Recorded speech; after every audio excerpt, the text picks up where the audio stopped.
వి gold trusted gold buyers మీరు తాకట్టు పెట్టిన బంగారాన్ని విడిపించి ఈ రోజు ఉన్న మార్కెట్ ధరకు కొనబడును.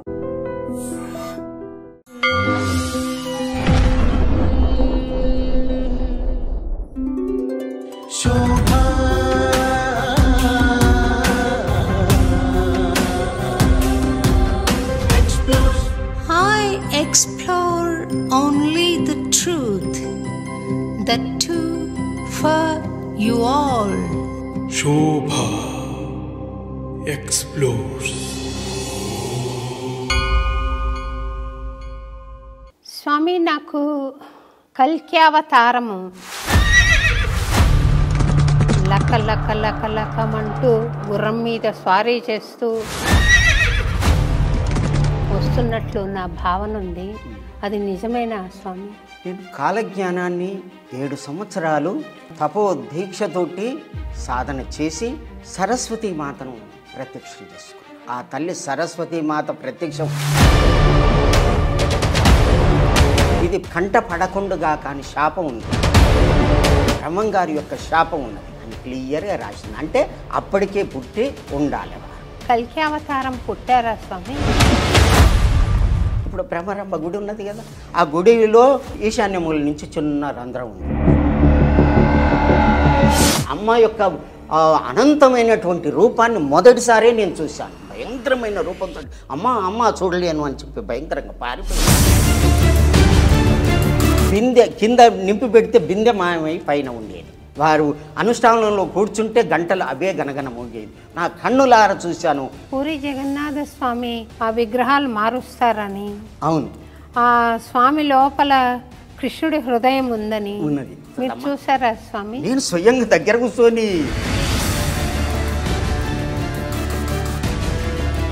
ఇది ఈ కల్కి అవతారం. ఈ కలికి అవతారమే మన్ననే చెప్తున్నా కదా. అవతార బాబని రాధామాతను శ్రీశైలంలో భ్రమరాంబని దర్శనం చేసుకుని వారు స్వయంగా చూశాను. నా కళ్ళతోటి చూశాను. మహావతార్ బాబాని చూసారా? చూశాను. నన్ను వారి దర్శనం చేయించండి స్వామి. నంది వారి పాదాల దయ ఉంటే మీరు చీమలు దూరని చిట్టడవి, కాకులు దూరని కారడవి అంటారు. అటువంటి అడవిలో ఆశ్రమాన్ని ఏర్పాటు చేసుకొని ఏకాకిగా ఒక్కరే ధ్యానం చేస్తూ ఉన్నారు అని నేను విన్నాను. నిజమేనా? అరుణాచలం పోయాను. అరుణాచలం పోతే ప్రదక్షిణ చేస్తూ ఉంటే రమణుని బ్రిడ్జ్ అని ఉన్నది. అక్కడ కూర్చున్నాను. కూర్చుంటే అమ్మా ఇద్దరు మాయమైనరు. ఒక భిక్షగానికి వేసినట్టయితే ₹1 వేస్తారు, ₹2, ₹100 వేస్తారు. అంటే ఆ తల్లి ఇచ్చిన డబ్బుతోటి ఒక శివాలయం కట్టాను. అటువంటి మహానుభావులను నేను ఈరోజు ఎదురుగా కూర్చుని మాట్లాడుతున్నాను. ఎంత ఎదిగినా కొద్దీ అంత ఒదిగి ఉండాలని భగవంతుని యొక్క ఆజ్ఞ. అప్పుడే యోగం ఫలిస్తుంది, కలి పారిపోతుంది, సత్యం యుగం నిలుస్తుంది. ఇది తప్పదు తప్పదు, వచ్చేసింది, టైం వచ్చేసింది. ఇది సత్యం. నమస్తే స్వామి. నమస్కారం అమ్మా. స్వామి, నాకు కల్క్యావతారము ఖడ్గం చేపట్టి జడిపిస్తూ లక లక లక లకమంటూ గుర్రం మీద స్వారీ చేస్తూ దుష్టులను శిక్షిస్తూ శిష్టులను కాపాడుతూ వస్తున్నట్టు నాకు ధ్వని వినపడుతుంది స్వామి. అన్నమాచార్యుల వారు శ్రీనందక అవతారం, వెంకటేశ్వర స్వామి ఖడ్గం అవతారం. ఆ ఖడ్గాన్ని కల్కి అవతారమైన వెంకటేశ్వరుడు చేత పట్టుకుని గుర్రం ఎక్కి వస్తున్నట్లు నా భావన ఉంది. అది నిజమేనా స్వామి? అక్షరాల నిజమిది. ఇదే సమయం. ఎట్లా అంటే నేను కాలజ్ఞానాన్ని 7 సంవత్సరాలు తపో దీక్షతోటి సాధన చేసి సరస్వతీ మాతను ప్రత్యక్షం చేసుకున్నాను. ఆ తల్లి సరస్వతీ మాత ప్రత్యక్షం అయిన తర్వాతనే దాంట్లో చేయి పెట్టడానికి వీలైంది. లేకపోతే ఇది పాపం కంట పడకుండా కానీ శాపం ఉంది. బ్రహ్మంగారి యొక్క శాపం ఉన్నది. అందులో నా యొక్క పుట్టుక అదంతా కూడా వ్రాశారు 6వ అధ్యాయంలో. 6వ అధ్యాయంలో అవునా స్వామి? రామయోగి అయ్యవారు అంతటా మునుగోటి అగ్రహారములో అంత ఊకొండి రాయములో రామనగరమందు పుట్టి పెరుగుచున్నారు అని క్లియర్గా రాసింది. ఎప్పుడు అంటే 1961లో బ్రహ్మంగారి యొక్క సమాధి కి ముందు భాగంలో సంసారిక గృహం ఉంది. ఆ లోపట ఒక పుట్ట ఉంది. ఆ పుట్ట మీద రెండవ సౌజన్య దొరికింది. మొదటి సౌజన్య ఈ కాలజ్ఞానం రాసిన తర్వాత లేటెస్ట్ ఎడిషన్ ఏమిటి అంటే బదరికాశ్రమంలో ఉన్నటువంటి మునులు రామయోగి, వీరయోగి, ఇంకా ఇద్దరు కలిసి మొత్తం అందరు కలిసి ఈ యొక్క భవిష్యత్తుని నిర్ణయించి వ్రాసి పంపడం జరిగింది. దీన్నే మహాకారణ నిర్ణయము అంటారు. మహాకారణ నిర్ణయం అంటే భగవంతుడు వేసుకున్నటువంటి ప్లాన్ ప్రకారంగా చేసేటటువంటి క్రియని మహాకారణ నిర్ణయం అంటారు. అది చేసింది అక్కడ బదరికాశ్రమంలో చేశాము అని క్లియర్గా వ్రాసింది. అయితే అక్కడ ఎప్పుడు ముందుగా ఒక పత్రిక వచ్చింది. మొదటి సౌజన్య పత్రిక, రెండవ సౌజన్య పత్రిక వచ్చింది. ఆ రెండవ సౌజన్య పత్రికనే 1961లో దొరకడం జరిగింది. ఒక పూజారి రామయ్యకు ఆ పుట్ట మీద దొరకడం జరిగింది. అది తీశారు. తీసి చదివితే ఏమున్నది?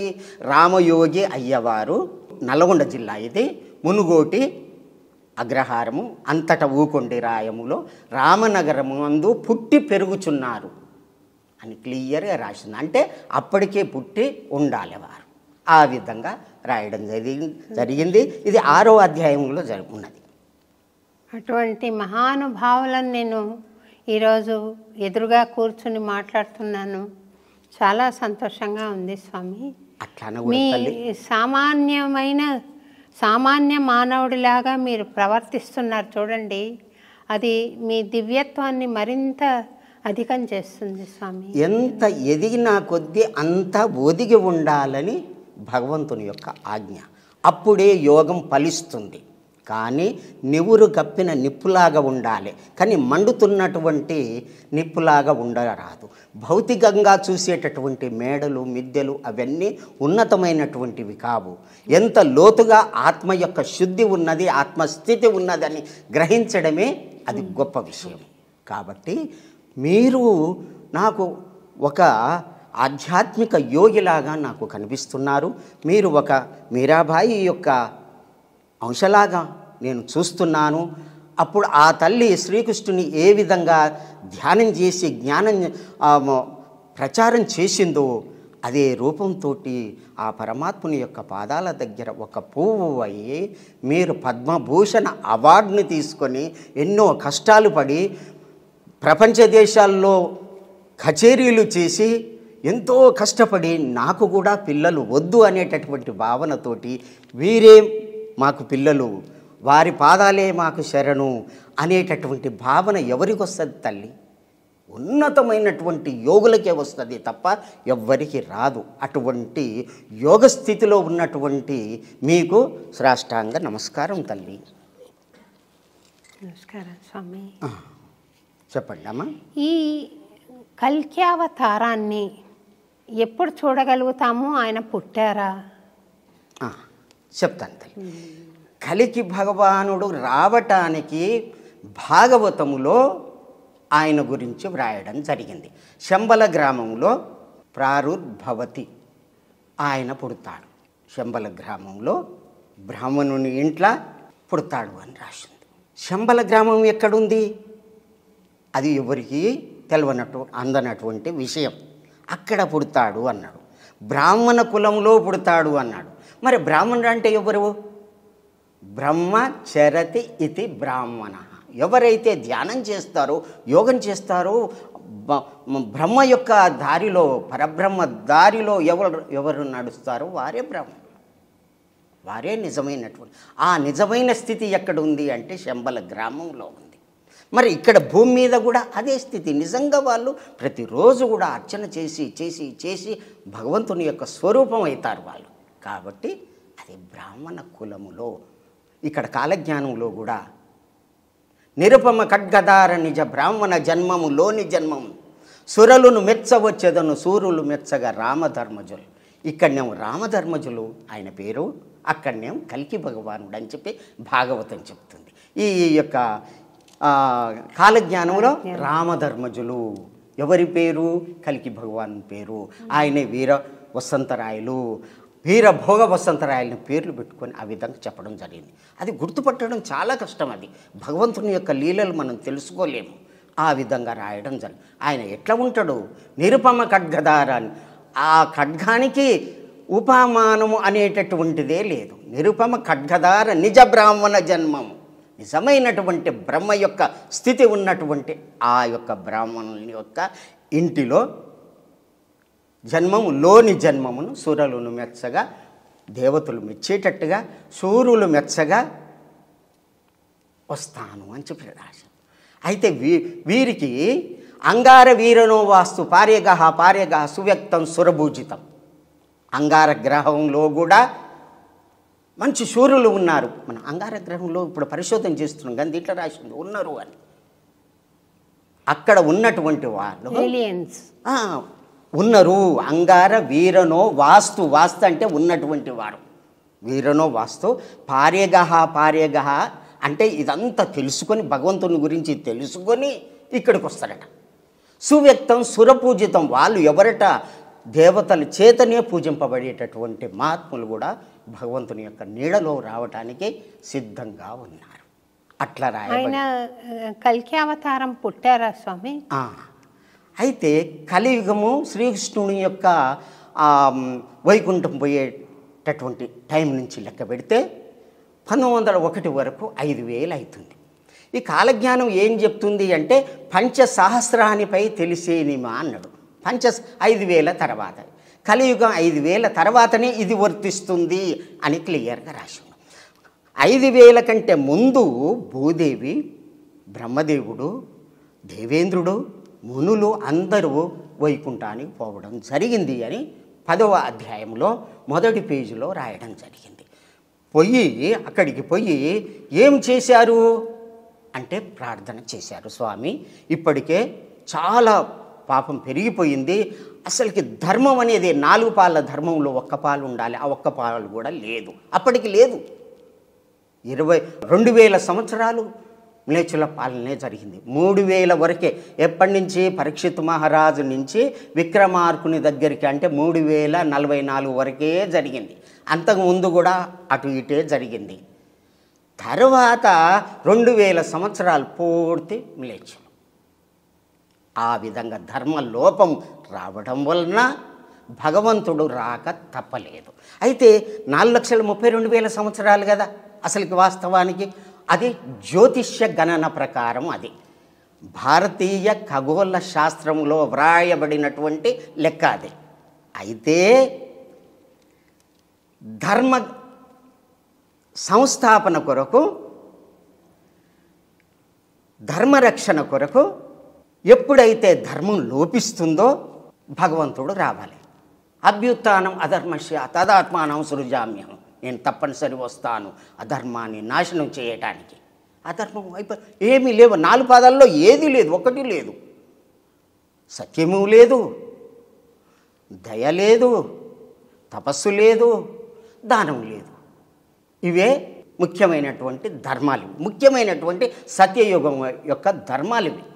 ఇవే కాకుండా ఎన్నో ఉన్నాయి. అవి సూక్ష్మ ధర్మాలని, ఆశ్రమ ధర్మాలని, వర్ణాశ్రమ ధర్మాలని చాలా చెప్పుకోవచ్చు. కానీ ముఖ్యమైనటువంటివి 4. ఈ 4 ఉన్నప్పుడే ధర్మం ఉన్నది అని అర్థం. ఎప్పుడైతే పోతుందో లోపించింది అని అర్థం. ఆ 4 ఎప్పుడు ఉంటాయి?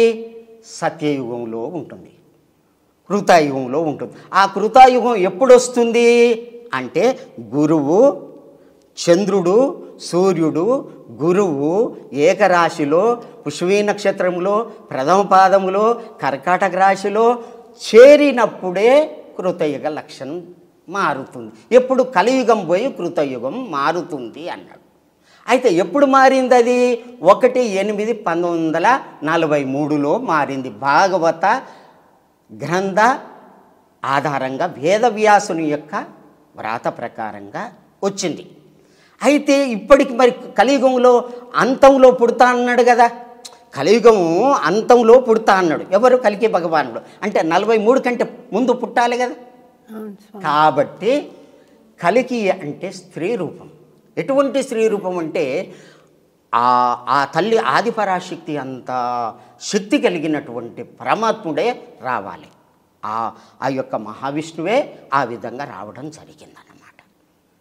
వారు బ్రహ్మ విష్ణు మహేశ్వరుల యొక్క అవతారము, వారే దత్తాత్రేయులు అని చెప్పి నాతోటి స్వయంగా చెప్పడం జరిగింది మాణికేశ్వరి మాత. వారి మాణికేశ్వరి మాత.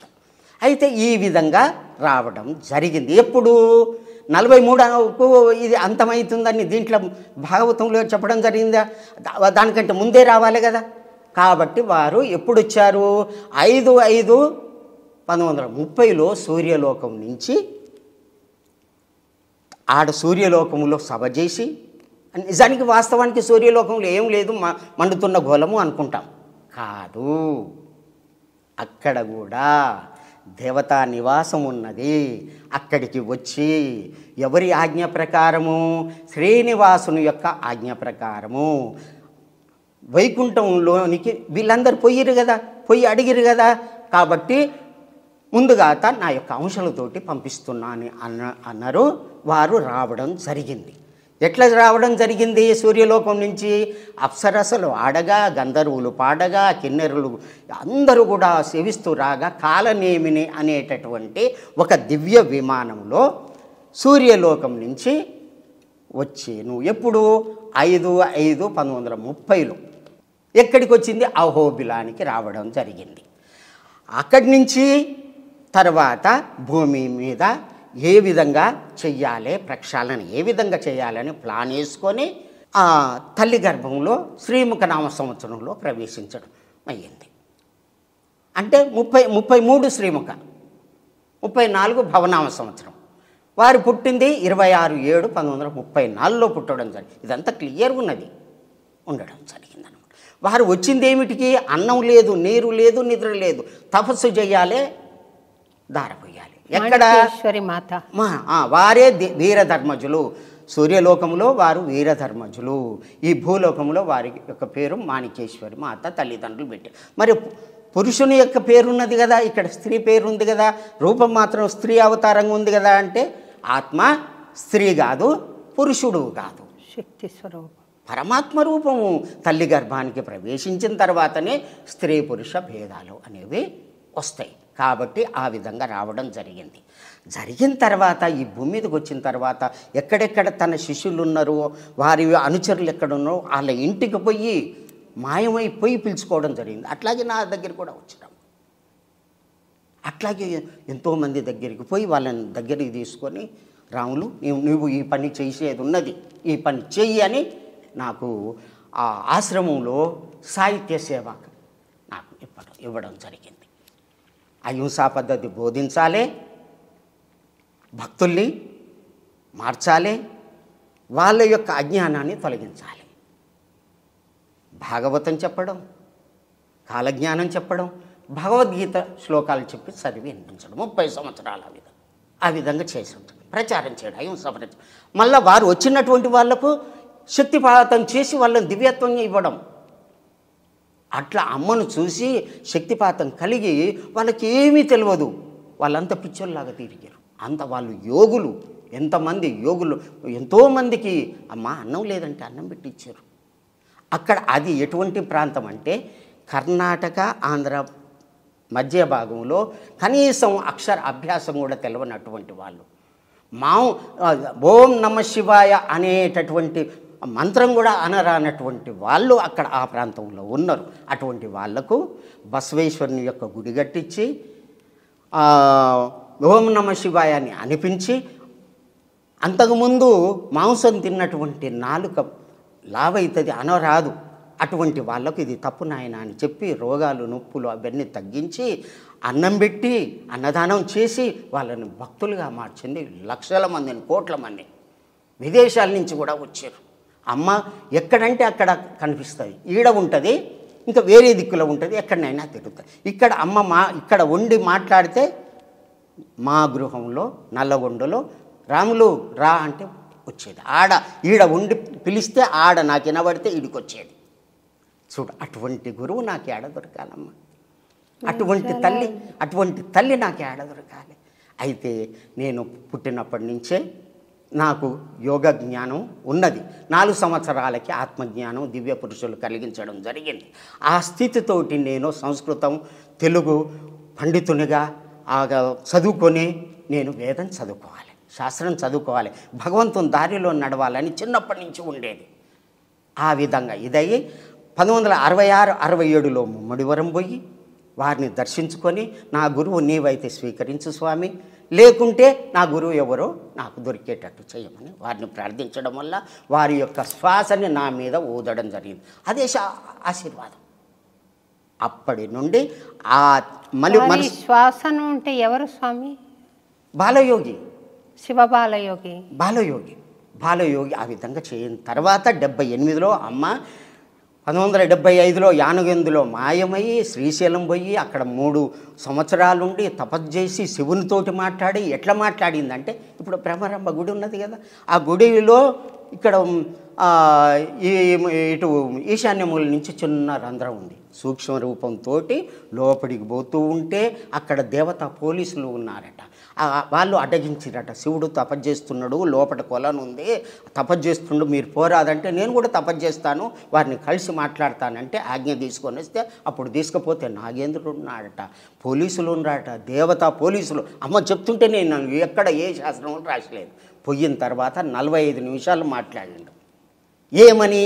ఈ యొక్క భూమండలాన్ని ఎట్లా ఈ విధంగా చెయ్యాలి, పాపాత్ములు ఏ విధంగా దూరంగా చేయాలి, తల్లి ప్రేమతోటి చెయ్యాలి, చిన్నగా ముద్దలు తినిపిస్తూ పిల్లలకి ఏ విధంగా ప్రేమను అందిస్తూ బోధిస్తారో అట్లా ఆ అమ్మ నేర్పడం జరిగింది. చంపడం కాదు ముఖ్యం, చంపితే ఈ గొంతు పోతుంది, ఆత్మ ఎట్లయితుంది, మనసు ఎట్లా మారుతుంది. కాబట్టి ఆ విధంగా ఆ అవతారం రావడం జరిగింది. శివుని యొక్క ఆజ్ఞ చేత అమ్మ మళ్ళీ రావడం జరిగింది. నాకు శ్రీశైలంలో అది కరీంనగర్లో దర్శనం ఇచ్చింది. అమ్మ యొక్క అనంతమైనటువంటి రూపాన్ని మొదటిసారి నేను చూశాను. మొదటిసారి విశ్వరూపాన్ని చూశాను. ఆహా, ఇటువంటి పరమాత్మ నాకు దొరకడని చెప్పి అమ్మని వదిలిపెట్టలేదు. నన్ను కూడా అమ్మ వదిలిపెట్టలేదు. తర్వాత ఈ కాలజ్ఞానం ఎట్లా అంటే, నేను పైసలు పంపలేదు, ఏది లేదు, నా ఇంటికి వచ్చింది. అప్పటి నుంచి దాంట్లో కాలజ్ఞానం తీసి, స్వామి నీ దయ ఉంటే నా గురించి ఏముందో చెప్పు స్వామి అని ఇట్లా తీసి ఇట్లా ఎలిపెట్టాను.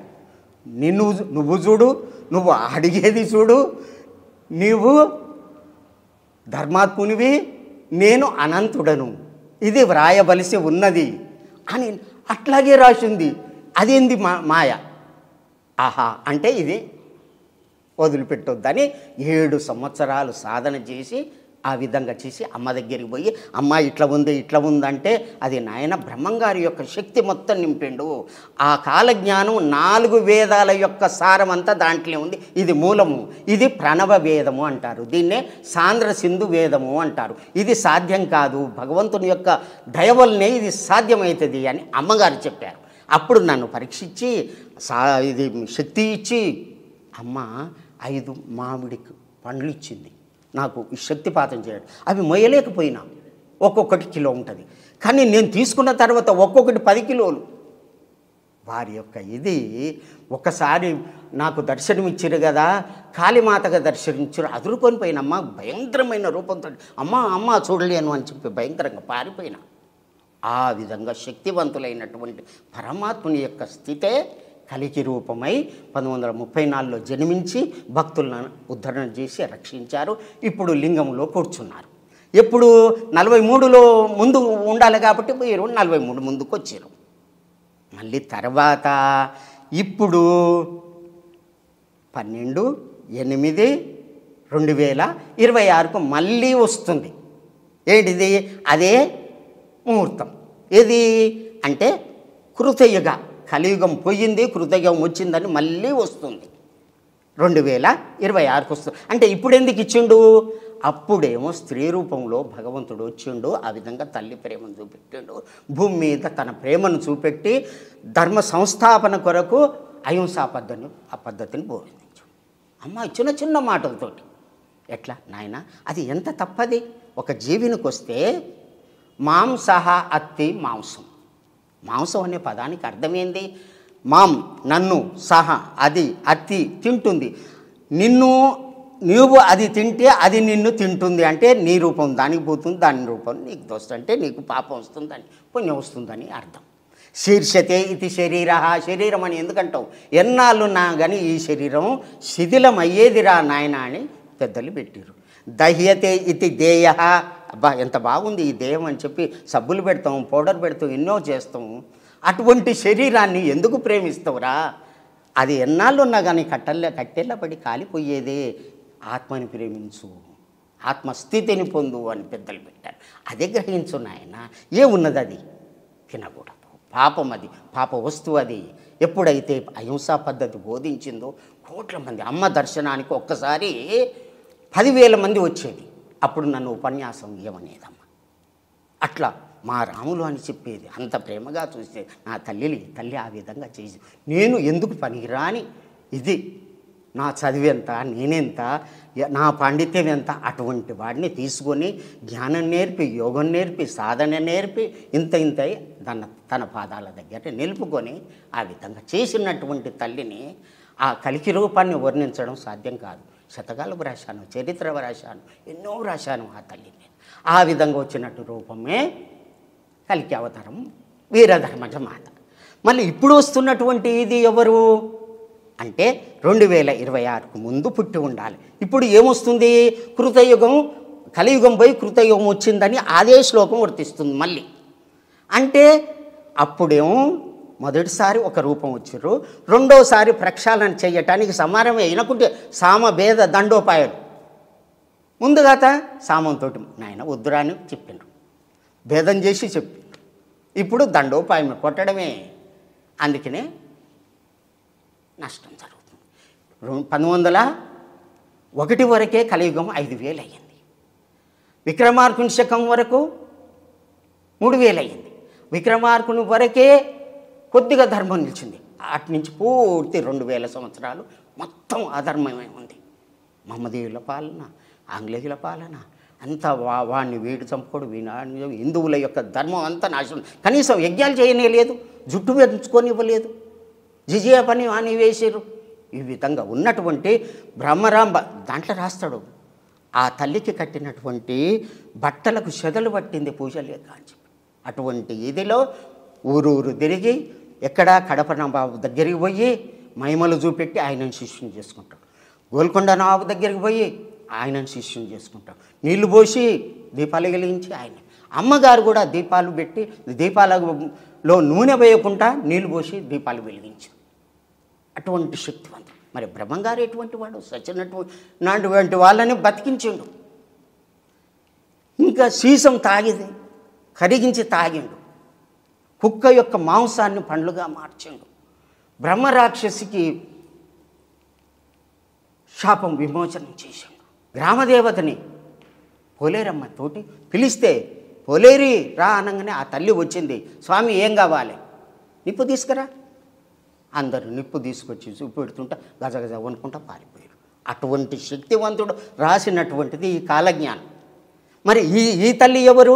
తానే నేను, నేనే తాను. ఆ శక్తితోటి, అదే శక్తితోటి యానగుందిలో జన్మశవ్యం భక్తిపదం ప్రదోష తీర్థం ప్రయాగమాదం ఆనగుంది. యానగుందిలో వీరు జన్మ ఉంటారు. అక్కడ ఏం చేస్తారు? ఎర్రటి బొట్టు పెడతారు. అందరూ పెడతారు కదా, అట్లా కాదు. విభూతి ధరిస్తారు, అందరూ ధరిస్తారు కదా. ఎట్లా గుర్తుపట్టాలి? మామి మూమేమక ఆ నక్షత్ర ఆ యొక్క దాంట్లో వారి యొక్క పేరు ఉంటుంది. తల్లిదండ్రులు పెట్టినటువంటి పేరు మాణికేశ్వరి మాత. వారు ఏం చేస్తారు? వషట్కారం యజ్ఞాలు చేస్తారు. వారు ఏం చెప్తారు? అక్షరం ప్రోక్తం. ఏ అక్షరము నాశనం లేనటువంటి దాన్ని ఆత్మస్వరూపాన్ని బోధిస్తారు. ఓం నమ శివాయ అని మంత్రాన్ని చెప్తారు. ఆ విధంగా చేసే భక్తుల్ని ఉద్ధరణ చేస్తారు. ఈ విధంగా ఎన్ని రాసి ఉన్నాయో. వారే దక్షిణ భారతదేశంలో వెలిసినటువంటి భగవంతుని యొక్క పీఠం ఇది అని చెప్పి రాసి ఉన్నది. ఆ విధంగా ఉత్తమ స్థితిలో వచ్చినటువంటి వారు లింగంలోని అమ్మ పోయేటప్పుడు ఇట్లా శరీరం పట్టుకున్నాం. అమ్మ శరీరం వదిలిపెట్టినట్టు ఎప్పుడు అంటే 7/3/2000 నాడు వారు పూర్ణ స్థితిలో ఇదైనరు. అయితే 3 రోజులు అక్కడనే ఉంచారు. 3వ నాడు తీస్తే కింద ఇట్లా పట్టుకుంటే ఎన్నుకుంటే కాలుతున్నారు. అంటే శరీరం వదిలిపెట్టలే అమ్మ. లింగంలో కూర్చోబెట్టి స్థాపన చేసిన కానీ యోగ మాయది అమ్మది. ఇంకా ఎప్పటిదాకా ఉంటా అన్నారు అంటే 34 దాకా ఉంటా అన్నారు.